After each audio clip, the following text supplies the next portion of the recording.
I think everybody in some situation or another throughout their life get to a point where they just can't freaking take it anymore, and then they just blah it all out.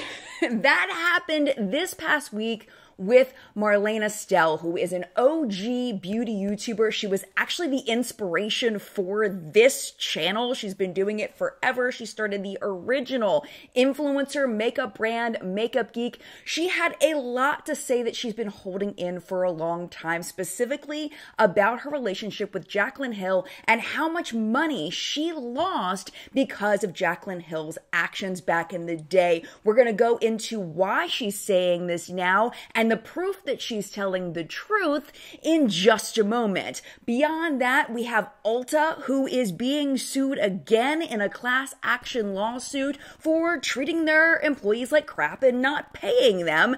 The judge made a very surprising decision in this case that we're going to get into. And then there is also a brand who is going to pay influencers to not buy things.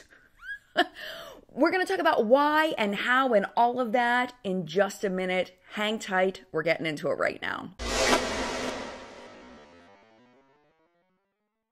Hello, my friend. Welcome back to What's Up in Makeup, where we talk about everything that is happening in the beauty space right now, all in one place. Let's go ahead and jump into the top industry news. After that, we're going to go into all of the products that launched this week. So let's start with Marlena Stell, because she went off this week, and it is makeup related because this was all about a makeup collab that happened a while back. I misspoke. It was going to happen. It did not happen. On Wednesday, Marlena tweeted, "This is the year I take my power back. No more being nice only to get trampled. No more staying quiet in fear of what people think, and no more letting people take advantage." Earlier that day, Marlena dropped all of the tea in a subreddit called Jaclyn Hill Snark. It is quite a long post. I will put it on the screen for you in case you would like to pause and read it in its entirety, but I'm going to try to sum it up for you as best as I can. She basically said that Jaclyn's treatment of other businesswomen has pushed her absolutely over the edge. Her stomping on fellow YouTuber Kayla Nicholson's All Things Cove's brand, as well as her copying Lana Jewelry's necklace design, in addition to all of the women in the past, including Jen Gerard from Gerard Cosmetics, the owner of Becca Cosmetics, and Marlena herself. She is just tired of it. She is done. She then goes into the story of their friendship and their verbal agreement to do a collab palette that never happened. Trusting her, Marlena admitted that she should have made Jaclyn sign a contract, but in the end, Marlena was out $1 million in spent money on product that didn't end up selling. She says that the actual revenue lost was $4.5 million. So Marlena did try to recover these costs by repurposing the products that she had ordered, but she had ordered so much in anticipation of the collab with Jaclyn that she was not able to sell all of it and ended up having to throw quite a bit of it away. Marlena felt used and betrayed because she had shared inside info with Jaclyn on how to start a makeup brand, information about labs and suppliers, and she also used her connections to help Jaclyn get started with her lipstick launch. And then she used that information to go with Linda from Morphe to start her lipstick launch with them. Of course, Marlena was super hurt by this, and she contacted Jaclyn and she was like, "You betrayed me. This is awful. What are you doing? Morphe is a horrible company. These are the reasons why I don't trust them." And Jaclyn said, according to Marlena, "What do you want me to do, Marlena?" Marlena even warned Jaclyn about oxygen development. That was the lab that she used to create the lipsticks that ended up being contaminated because Marlena actually had contaminated products from that lab before, so she didn't want Jaclyn to go through the same thing, but obviously, Jaclyn did not listen to her. Marlena finished the post by saying that she doesn't want to make a video on her channel because Jaclyn's fans are rabid and she really just didn't want the toxicity. And then she restates how upset she is about Jaclyn hurting so many women and their businesses. In the post that she had made on Twitter, she also clarified some points to some people that were asking questions underneath that post. Drama channel Rich Lux was wondering why Jaclyn would not work with Marlena and go and work with Linda from from Morphe instead, and he thought that it was because Morphe was probably paying more, but Marlena said absolutely not, that she was going to pay the same. It would have been $500,000 on the collab plus a 12% commission, not including the affiliate commissions that she was already earning, which Marlena said was about $20,000 to $40,000 a month.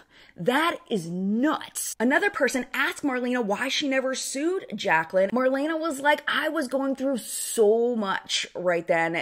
I just didn't have the emotional and, mental bandwidth to sue somebody at that point. And at this point, it's just too late for her to do anything. If you are curious how we know that the photos that Marlena posted in the subreddit are actually Jaclyn's collab, if you look on the boxes, it says Georgie very, very big. At the time, Jaclyn had a dog named Georgie. Very, very adorable dog. I don't know if she still has this dog or not, but Marlena clarified to me that this was the label that Jaclyn wanted on these products. And in the court documents for the Forma Morphe Jaclyn Cosmetics bankruptcy, you can see that there is a Georgie label on some of the bills, specifically from Oxygen Development, which we know are the ones that produce Jaclyn's hairy lipsticks or contaminated lipsticks, and then also a company called Art Cosmetics. We know that Jaclyn Cosmetics is made in Italy and Art Cosmetics manufactures out of Italy. These are the only times in the entire Morphe Forma Jaclyn Cosmetics bankruptcy that the word Georgie appears, is just for these two brands. So to me, this solidifies 100% that these pictures that Marlena is showing are 100% legit, and these are the products that Marlena had ordered for Jaclyn for the collab. Now, Jaclyn is very selective on what she responds to and doesn't respond to, and the pattern seems to be if she feels like she has good evidence to go against whatever someone is saying about her, whether it is a drama channel or whether it's just a rumor going around or whatever it is, Jaclyn will speak up if she has the proof and the evidence. Well, she did speak up a little bit about this. On her Instagram story after Marlena posted all of that, she said, "Every day I fight the urge to not go on a Kanye rant and set the record straight about a lot of I don't know where that came from, but I couldn't say the word. YouTube monetization, I would like to keep it, and that's not worth it." And like I was alluding to earlier, my personal opinion is if Jaclyn actually had evidence against Marlena, she would release it. I don't believe that she has anything against Marlena, or she would show it right away and prove that this is not actually what happened. I feel like Jaclyn's only explanation for this is a narcissistic one, and it's that, well, we didn't sign a contract, so I just moved over because I thought it was going to be better over at Morphe than with her.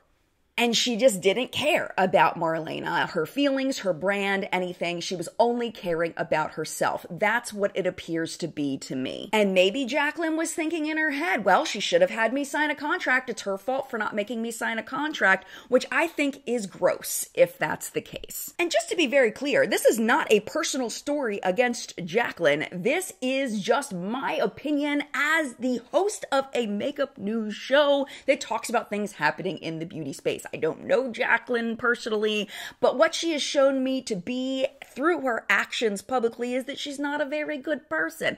But I don't know her. I've never met her in my life. But what I do see is repetitive behavior of her caring about herself more than she cares about pretty much anybody else. And that brings me to the last point I want to make on this, is a post that Marlena put under her Twitter that she may have a book coming out. And wow, would I want to read that one. Anti-consumerism has always been kind of a weird topic in the beauty space because, the beauty space thrives on consumerism. It thrives on new products, new and exciting things, and purchasing things and figuring out what we want to buy, figuring out if something's crap and it's not worth it. Like, that is what we all are here for. So when a beauty brand says that they want to pay influencers to not buy things, I get a little confused, but also that's kind of cool, and I would love to know what you think of it. And what's really interesting about this story is that this is an influencer brand that is doing this. It is Leah Yu's Krave Beauty. She wants to give out $15,000 split between 5 people, so $3,000 per person, for people that want to post about anti-consumerism. In the article that is linked down below, it says that they are trying to fight over consumption in the influencer industry and supporting, quote, sustainably focused creators by providing financial support to help them promote mindful consumption, zero waste, and sustainable living. The allocation grant will be based on creators' purpose, impact, creativity, and simplicity, with applications open until the end of April. So it ends really soon. Leah, the owner of Krave Beauty, which is a skincare brand, said in an interview, "We recognize that the current influencer creator culture is deeply rooted in consumerism, and we want to challenge that narrative. We believe that this grant will not only support creators financially, but also inspire a positive shift in the industry towards sustainability and responsible consumerism." I'm trying to see this vision. I'm trying to see it, and I am struggling because it's like, what are we all supposed to talk about? Just old products all the time? I think we all want to go the anti-consumerism route, but I think kind of like the anti-aging topic that we've been talking about, you know, we understand that we're all getting older and we should embrace our aging, but at the same time, we're all using retinol. You know what I'm saying? Like, I feel like we all in the beauty space are like, yes, we should buy less things. Yes, you know, support anti-consumerism, love that. But we all end up buying the things that we want or the things that we feel like we need. But maybe I'm just not the right age demographic for this. It's definitely possible because the grant is only going out to people between the ages of 18 and 30. So I will admit, I could be completely wrong, off base, not getting this at all. And maybe it's due to my generation. Maybe it's just due to just personal opinions and experiences, but I really don't get it. I do, however, absolutely love the heart behind it. I love the anti-consumerism movement. I love that people are trying to buy less things.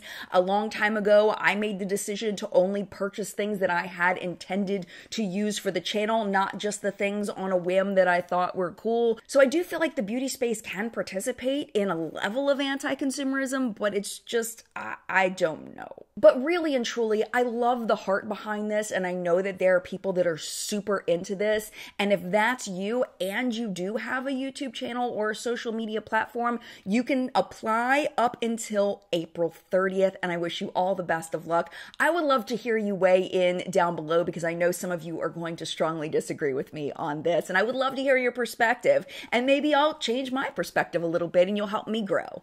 So there was this lawsuit filed against Ulta back in September of 2021, and it was in California, and it was a bunch of people that had worked for Ulta saying that Ulta wasn't paying them appropriately, wasn't allowing them to take breaks, wasn't giving them overtime.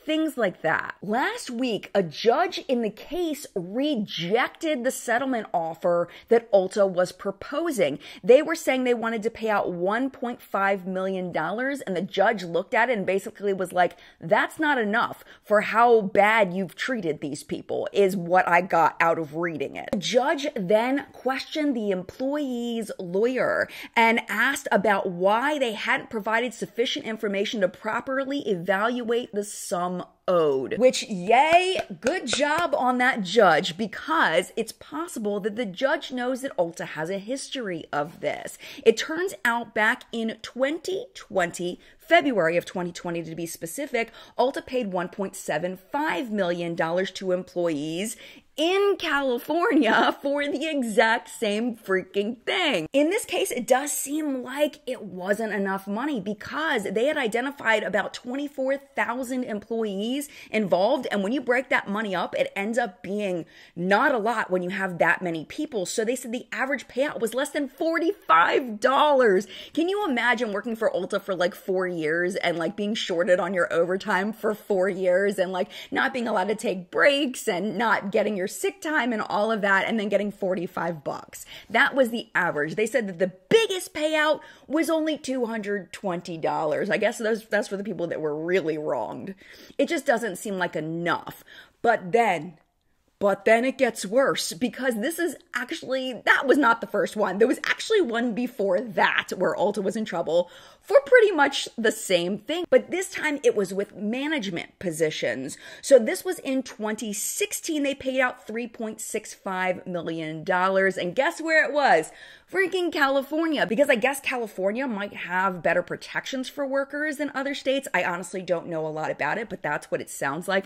I would imagine this is not just happening in California. So what happened in 2016 was that the store managers were being misclassified, making them ineligible for overtime pay. But in this case, the minimum payout for the managers was $750 a person. So I'm thinking the judge knows all this and has figured all this out, and they're like, no, bish. No, you are not getting away with this. Like, you need to actually pay these people what they're owed, and really laid into the employee's lawyer for not pushing for that. So I'm hoping that this will stop Ulta from repeating this over and over again, because apparently they haven't felt it enough yet. All right, my friends, are you ready for the product report? I'm going to tell you about all of the things that were launched this week, and we have a lot of products that were launched in previous weeks but are now available at mass retailers. We'll talk about those as well. So let's start with indie brands. Devinah Cosmetics is releasing their Mystic Cove collection. I think it actually just released yesterday. 6 new multi-chrome shades in the collection. It is $84. Then we have launching on Monday from Ace Beauty. There are 4 limited edition 8-pan palettes dropping. They say it's featuring highly pigmented sparkly multichromes, duochromes, and butterfly. Oh, not butterfly. I keep reading it as butterfly. They say they're buttery matte shades. That makes more sense. They're $19.99 each or $74.99 for the bundle. Lethal Cosmetics has also launched their Wildflower collection. It's 12 new eyeshadows. There's 5 mattes. One of them is a neon. One of them is a satin, 4 duochromes, and 2 trichromes. Along with that, there's 4 new blushes and 4 new lip creams. $52 for the palette, or you can get individual shadows. Those cost between $6 and $9.50 each. The blushes are $15.50 each, and the lip creams are $13 each. I think at some point, all the skincare brands are going to start trying to pop their heads into color cosmetics. This week, it is Indie Lee. I know them for their COQ10 toner. I freaking love that stuff. It is a fabulous, fabulous product. They are now releasing some color cosmetics. The line is called the Hints line. They say that they have a unique way of merging skincare and makeup. I don't know how unique it is. There's so many brands merging skincare and makeup right now. But what they're saying is it's glowy, that the formulas are packed with skin-loving ingredients for those days you're craving a hint of something more. That's where the name comes from. It's available now at their website and also at Blue Mercury. There's 3 different products. The prices are between $36 and $46 each. There is a daily SPF primer, the color balancer. It is a green shade. And then the Hydra Stick. They say that it blurs redness and provides hydration. I'm very curious about these products. I know Indie Lee is going to do a great job with them, but to say that this is novel, I don't know if this is novel. It's novel for this brand though, and I'm excited to see them kind of dipping their toe in these waters. Speaking of that, it is about time that ColourPop released some duochrome liquid shadows. They did release a few with the Legend of Korra collection. These are absolutely beautiful. They're kind of deep though, so it's nice to see a lighter color. I personally, for my skin tone, really like lighter colors on my lid more than these more deep shades. I saw that Angie Newquist has swatches of all of the new shades on her Instagram. I'll link it down below for you if you're curious. Those are going to be $12 each, and I'm not sure if I told you there's 9 different shades. If you're a fan of Revolution Beauty, they are now sold at Walmart in store, but even though they're selling some of the Makeup Revolution products, they have a whole new line that they're launching at Walmart. It is called Relove by Revolution, and I can't remember because freaking Makeup Revolution, they have a bazillion different brands underneath their Makeup Revolution line. I lose track, but Relove specifically is a line that is $5 and under, which of course is perfect for Walmart. They've rolled out to more than 2,500 locations. The line includes a full collection of eyebrow products, a foundation collection, and then more trendy products like freckle pens, brushes, and water-activated liners. Let's go ahead and move over to Sephora. And I looked up because I've been saying Kaja forever, but it's actually Kaja.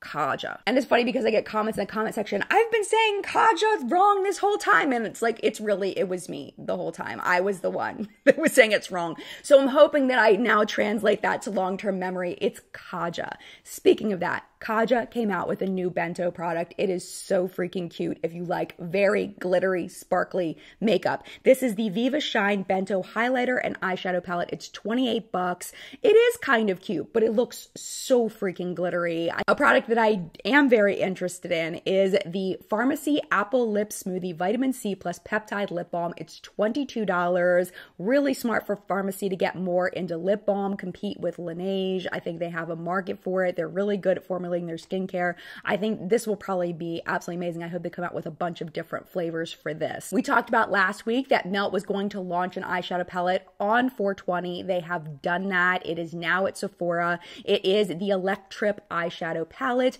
It does look kind of fun, and I do like that they have more of a warm side and then more of a cool side so people could kind of play between them. Over at Sephora and Ulta, the Hourglass Voyeur eyeshadow stick, it did come out about a month ago, but it is now at both retailers. Well, it's at Ulta, but it is coming soon to Sephora. They're $34 each. It does come in 7 shades. They say it is an effortless, crease-resistant eyeshadow stick that delivers high-impact color with a sleek metallic finish for all-day wear. They look very, very pretty. I hope they are fabulous. And then over at Ulta, 2 things that are new. And then we have things that are just new because they've been out, but now they're new to Ulta. So let's talk about the new before we just talk about the new. We have the Makeup Revolution Crystal Aura Collection. To my knowledge, this is new. There are 3 lip oils. They're $7 each, and you can see they have the crystals floating in them, which is kind of fun. They all have their own unique scents. They say that it promotes a specific vibe. The Rose Quartz one is infused with vitamin E and promotes love, empathy, and compassion with a soft rose aroma. The Amethyst one is infused with raspberry seed oil, and they say it creates a calm, clear mind with a relaxing lavender aroma. And finally, the Aventurine one says that it is infused with chia oil, and they say it promotes compassion and perseverance with a fresh cucumber aroma. And I personally, like, I think we've talked about this before. I love putting rocks in my pocket with different, like, spiritual things that they say go with it, like spiritual energies. And I personally feel like it works. I really enjoy it. I don't know if it's all in my head or not. It doesn't matter because if it works, whether it's in my head or not, especially when it comes to putting a rock in my pocket. I'm not hurting anybody. So I personally find this very interesting. It's definitely something that I'm looking at possibly buying just for fun.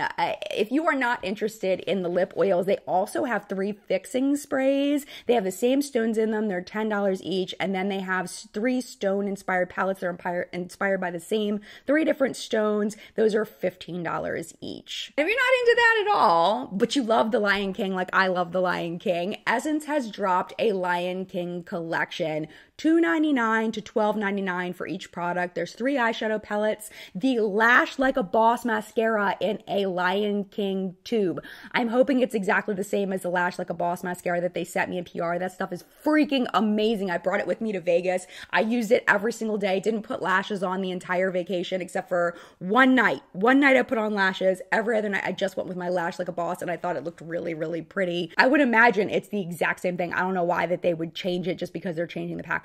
But anyway, my point is, I recommend it because I've tried it and it's super fab. There's also blush, swirl glosses, and 2 eye brushes. And when it comes to the eyeshadow formula, it does look like they're good formula. They came out with a bunch of different Disney themed palettes and they're actually really good. So like, for example, this is the Snow White one. And you can see here, I've used this one quite a bit actually. And it's just really good. Let's do a matte. So let's just swatch these 3. And you can see it's just a really good, buttery, blendable formula. It's very nice. But like I said, I don't have my hands on these, but it looks the same visually. So I'm hoping that it's the same formula. And now just the new at Ulta. Just brand new at Ulta, been out for a bit. So we have the Kylie Cosmetics Kai Lash Volume Mascara in regular and mini sizes, $24 and $13 respectively. They say it provides volume, length, and holds curl. Then we have the ColourPop Alice in Wonderland collection that we talked about, launched last week. I believe on Sunday is when it hit Ulta, but I had already filmed and everything, but I wanted to make sure you knew it is at Ulta now. There's 2 lip duos. Those are $18 each, 2 blushes at $14 each, 3 eyeshadow sticks at $9 each, and then the eyeshadow palette is $22. It's a lot of what's on my face today. We're going to talk about it in a second.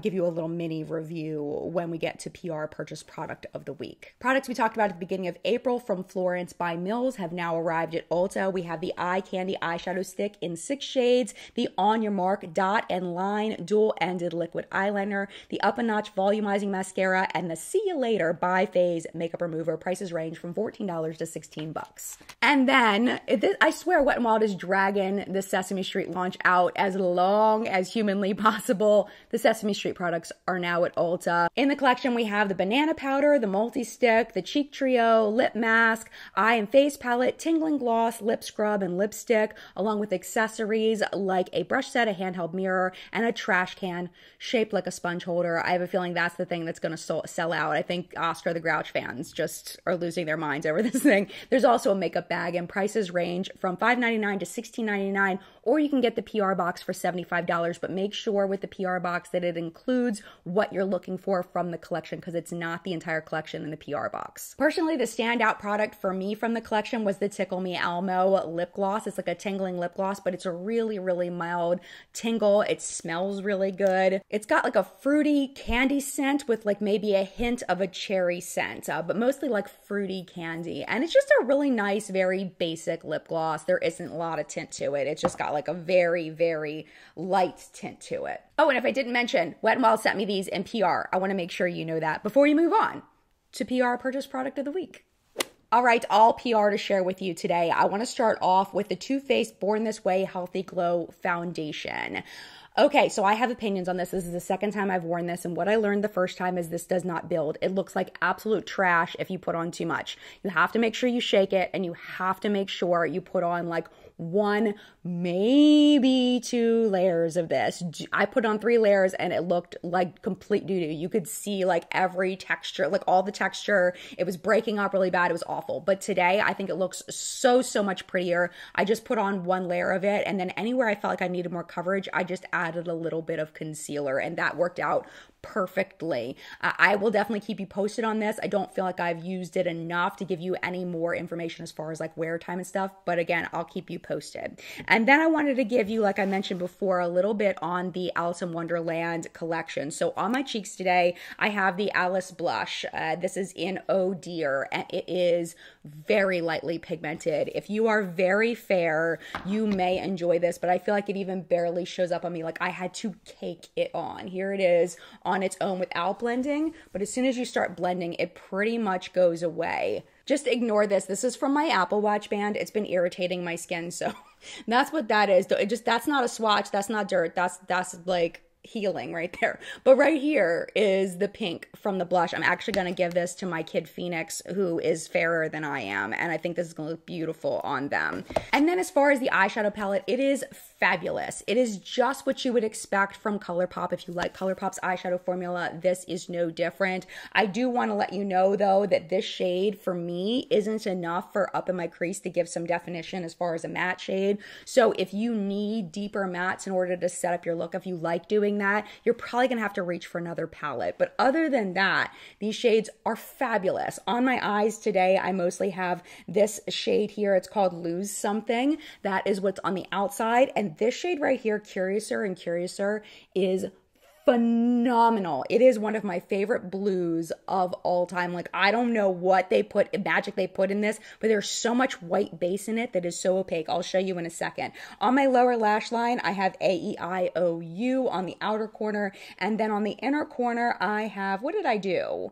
I think I did Down the Rabbit Hole on the inner corner, I'm pretty sure. And then in the very inner corner, I used a little bit of I'm Late here. Now, on my lips today, I, of course, did the eyeshadow thing that I've been doing. I used this Too Faced gloss, which I believe was set in PR a while ago. And there's no shade. Wait, no, there's the shade. It's called All the Stars. And I kind of glopped that all over my hand. And then I used this shade here, Lose Something, all over my lips, but it was a little too light. It wasn't really pigmented within the gloss. There's so much sparkle in it. So I added a little bit of Dose of Colors Chocolate Wasted just to deepen it up just a little bit. Let me go ahead and swatch a few of these for you just to give you an idea of what we're dealing with here. It's freaking fabulous. Okay, I made it. I got all the shades on my arm. So you can see. Now I do want to let you know I double swatched two of the shades so that you could see them. So this shade right here, it's very chunky, so it's hard to get it to build. You have to really work with it to get it to build up. The other one I double swatched was the green here. That one, it's just not as pigmented, so you have to build that one too. But as far as the other shades, they're absolutely beautiful. Like this one right here, this one, oh my gosh, is my absolute favorite. Let me just put it on my hand for you. Like, what is happening there? Are you kidding me? Are you kidding me right now? It is the perfect Alice shade. And I've told you before, I am a huge Alice in Wonderland fan, so this is like freaking perfect for me. So yes, yes, yes on the palette, 100%. Y'all, buckle up for the notable sales because, I don't know, spring has sprung and people have money to spend, I guess, because the brands are putting stuff on sale. We have 30% off at CosRx exclusively on Amazon, but it does end today, and it's only open to Amazon Prime members. Then we have Milani, 25% off friends and family sale plus free shipping and a gift with every order. This does end on April 28th. You're going to use code FRIENDS AND FAMILY at checkout with the little ampersand in between, not the word and. Then we have at Laura Geller, 40% off plus free shipping on orders over $40. Next up, we have NYX, also having a friends and family sale, 30% off site-wide with gifts with purchase. Progressive sale happening over at MAC. We have $75 or more of a purchase will get you $20 off, $30 off of $100, and $50 off of a $150 purchase. That also ends on April 28th. And we have an Eid al-Fitr sale from Hindash. It is 25% off site-wide there. Buy one, get one free over at Makeup Eraser using code GOGREEN. Celebrating 14 years over at Sigma with 40% off and up to 4 free gifts with your order. Up to 50% off over at Viviar. Too Faced is also having a Spring Friends and Family sale, 30% off site-wide there. And then this one, I don't know if C-Color is going under, but they are having a 90% off sale. 90%. I went and tested it today and it worked. I was like, it was like a $14 palette and it was like under $2 for this palette. I was like, oh my gosh, the sale does end on April 31st. And finally, our artist shout out of the week. Allow me to introduce you to Christina Alexandra. She is an LA-based makeup artist, and the caption on her profile says, "It's always Halloween here," which I absolutely love. Let us jump into her first look. The title of this one is a bow emoji paired with a ghost emoji. It is such a neat idea with like a living side and a dead side, and both, of course, are executed perfectly, but I think it really is that detailing in the ribbon that is the star of the show here. Just so realistic. Also, shout out to the cracks in the dead side and how it just adds to the look. Freaking love that. All right, look number 2. This one has the clown tent emoji with a little star. Christina does have a few clown looks on her page, but this one is my absolute favorite. It is just so pretty. The star placement, and I love the brows and how she did the exaggerated lower lashes. And that lipstick, though, oh my gosh, I love how she brought her smile out a little extra to really play into that clown look. And then finally, this is a second Valentine's Day look that she did. She labels this with a black heart and a spider web. I want to know where this woman's nose is. It's like when your grandpa comes over and they use their thumb and they say, "I took your nose," but in makeup style. Her nose is like gone. Oh my gosh, it's so cool. But honestly though, what really stands out is similar to what the first look, what stands out there is the detail in the barbed wire, the heart-shaped barbed wire, and the spider web. So, so perfect. But I also have to mention how much I love the eye look and the lips and just the whole thing all together. There were so many looks over there that I loved. I was just drawn to these specifically, but there's way more than that over there. I just followed her. I would highly encourage you to go check her out and follow her as well. Link, as always, is down below. And that, my friend, was What's Up in Makeup this week. Thank you so, so much for watching. And of course, as always, thank you to the What's Up in Makeup Facebook hunters. Their names are scrolling below me. Thank you so much for all of your submissions this week. Y'all really did the work. You did the work this week, and I appreciate you oh so very much. Our chat today is going to be at 10 a.m. Eastern Time. We're going to be hanging out, talking about the makeup industry. Hopefully you can come and join us. If you can't, it is no problem at all. It is very easy to find on the replay if you're subscribed. It should just be hanging out in your subscription feed. Should just be there for you. If you're not subscribed, there's two places you can find it. You can go over to my channel page, click on my videos, and then click on the live tab. That's where all my live streams are housed. Or down below, I do have a podcast version of What's Up in Makeup. It is linked down below. It is the What's Up in Makeup live chat podcast. And you can click there, and it has all of the What's Up in Makeup episodes from January of 2023 up until now. So it should be there as well. Thank you again so much for watching. If you would like to hang out just a little bit longer, YouTube should be recommending a couple of videos for you right over here to watch, including last week's episode of What's Up in Makeup. I'm going to put it there in case you missed it. YouTube's going to pick the top one for you, and just based on your viewing history. But if you do need to go because you got stuff to do, you're busy, no problem. I get it. It's okay. Thank you for hanging out as long as you did, and mad love to you. And I will see you in a video very, very soon. Bye!